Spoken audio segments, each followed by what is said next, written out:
Lynn, I fell down a massive rabbit hole on the personal finance corner of the internet late last night, and honestly, I think I found the absolute undisputed heavyweight champion of bad timing. Oh, please. Worse than the guy last week who financed a jet ski on a 29% credit card while owing his dentist money? Way worse, because this isn't just about bad math, honey. This is a literal physical, biological catastrophe. Okay, picture this. You're 27 years old, you've got 3 toddlers running around, your wife is a stay-at-home mom, and she is heavily pregnant with baby number 4, like due in less than 2 weeks. Okay, already my blood pressure is spiking. That's not a household, Frank. That's a full contact sport. Right? And to top it off, you just bought your first house in suburban Chicago. It's supposed to be the classic American dream. It's a full remodel, Lynn. Brand new shaker cabinets, quartz countertops, freshly painted walls, sparkling new faucets. You know, the HGTV special. Ooh, let me guess. Gray vinyl plank flooring as far as the eye can see. Naturally, but here's the catch. 2 weeks after moving in, the HVAC system dies. Boom, $3,000 from their savings right out the window. Then things start getting weird. The house develops this mysterious, lingering stench. Within days, the entire place is swarming with drain flies. And then, Oh, wait. Drain flies, Frank? No, no, no, no. That only means one thing.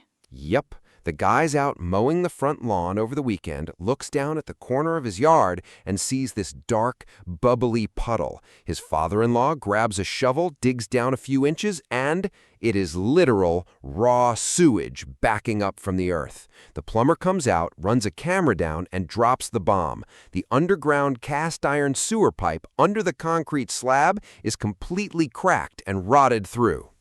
Because of course, the house flipper spent $5,000 on gold hardware and subway tile, but didn't spend $50 to check the ancient cast iron pipes buried 6 feet under the foundation. It's all cosmetic theater.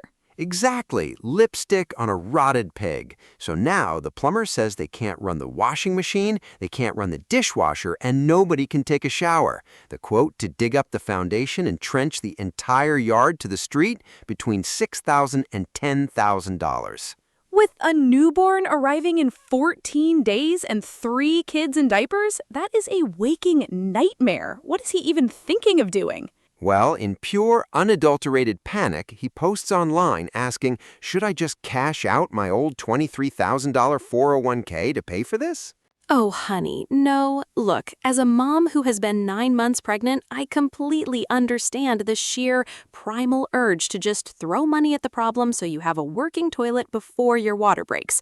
But draining your entire retirement? That's not a fix. That's hitting the self-destruct button. It is literally setting fire to your own life raft. The math here is not mathing, Lynn. Let me break down the actual carnage of cashing out that $23,000.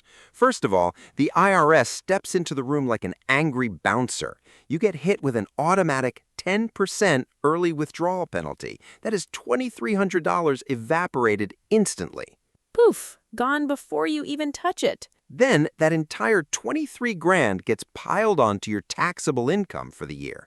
By the time federal and state taxes take their bite, you're losing easily 30 to 35% of that money. You think you have $23,000, but you're actually walking away with, what, maybe 15 grand? You're essentially taking out a loan against your future at a 35% interest rate just to bury plastic pipes in the mud. Exactly. And that doesn't even account for the compounding interest.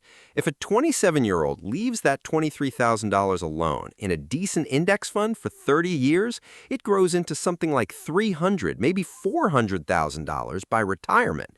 He's about to turn an $8,000 plumbing bill into a $400,000 mistake. Okay, but Frank, put yourself in his shoes for 2 seconds. Panic does weird things to your brain.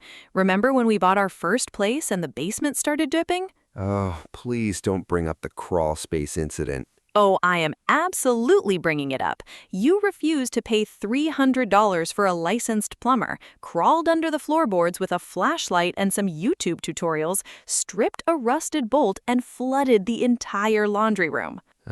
That was an educational experience. I learned that PVC and 40-year-old galvanized steel do not respect my optimism. But at least I didn't raid our retirement accounts, Lynn. True, but you know what else this caller suggested? His backup plan, if he doesn't touch the 401k, is to borrow the money from his in-laws. He's like, oh, they'll lend it to us with little to no interest. Ah, yes, the classic free family loan. The kind of loan where the interest isn't paid in dollars, it's paid in awkward Thanksgiving dinners and passive-aggressive comments about how much you spend on groceries for the next 5 years. Exactly. Every time you buy a coffee or your kids get a new pair of sneakers, you can feel your mother-in-law mentally deducting it from the sewer fund. There is no such thing as zero interest with Family Frank. The currency is your soul. So if raiding the retirement account is financial suicide and borrowing from family is social suicide, what do you actually do when your yard is literally bubbling with toilet water and your wife is about to go into labor? You go into crisis triage mode. You don't try to solve the next 10 minutes in the next 10 years. First step, take the physical lifeline, not the financial one.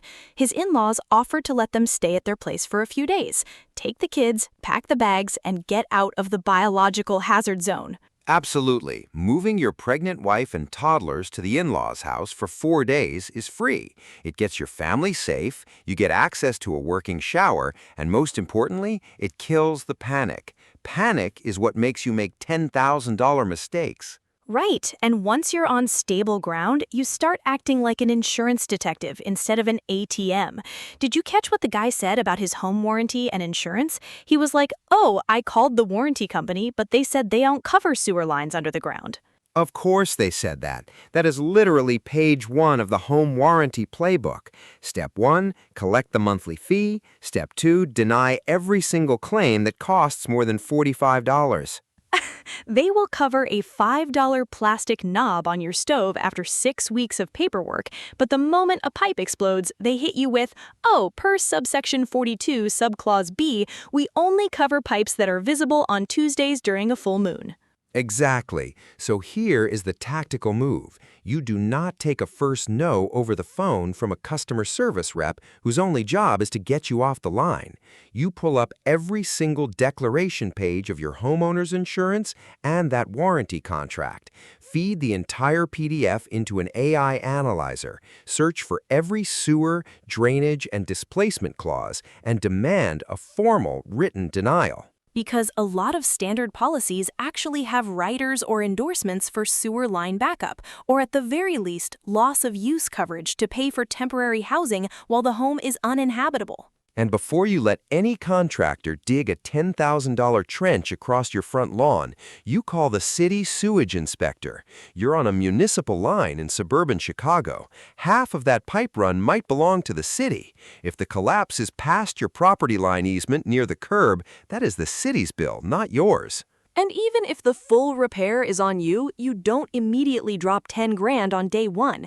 You ask the plumber for the temporary patch, pump the line out, snake the blockage, buy yourself 2 or 3 months of breathing room for $600 while you gather competitive quotes from 4 other licensed contractors. Exactly. You turn an immediate 5-alarm emergency into a scheduled, manageable home project. And Lynn, here is the wild punchline to this entire saga. When you actually take away the smoke, the smell, and the screaming panic, the guy isn't even broke. Wait, what? Are you telling me Mr. I need to drain 23 grand from my 401k actually had money sitting in his accounts? He had $2,500 in liquid savings. He had $2,000 sitting in a sinking fund for car repairs. He had a $1,000 starter emergency fund. Do the math, honey. That is $5,500 in cold, hard cash already in his pocket. $5,500? The lower-end quote to fix the sewer line was $6,000. He was literally $500 away from paying for the entire repair in pure cash without touching a single penny of his retirement. And his first instinct was to burn his 401k to the ground? It's the ultimate psychological trap of money stress. When three crises hit you at once, the new house breaks, the car has a weird rattle, and baby number 4 is knocking on the door, your brain perceives it as a total collapse. You stop counting your cash and start looking for the biggest, bluntest sledgehammer you can find to smash through the wall. Which brings us to the real takeaway of this entire episode. If you are buying a home in North America, especially an older home from the 60s or 70s that looks gorgeous on Zillow because some investor threw fresh paint and quartz countertops on it, whisper dramatically, you must get a sewer scope inspection. Amen. Do not skip the sewer scope. It costs, what, $200, $250? A plumber feeds a high-definition camera all the way from your basement cleanout out to the municipal street main. That $200 camera run is the only thing standing between you and a $10,000 crater in your front yard. If the seller says no or makes excuses, you walk away because a pretty backsplash will never make up for raw sewage in your grass. And if you ever find yourself in a sudden financial storm, remember the 48-hour rule. Unless your roof is actively caving in on your children's heads, do not make an irreversible financial move in the first 2 days of a panic. Take the free shelter from the in-laws, let the adrenaline clear out of your system, pull up your actual bank balances, and do the unsexy math. And for the love of everything, leave your retirement accounts alone. Let compound interest do its heavy lifting so you're not still paying for a broken pipe 30 years from now. Unhurried, that is our breakdown for today's money train wreck on Talk and Wonder. If you've ever survived a flip house horror story or had to battle a home warranty company, drop your battle scars in the comments below. Hit that subscribe button, share this with a friend who's about to buy a house, and please get that sewer inspected. We'll see you guys in the next episode.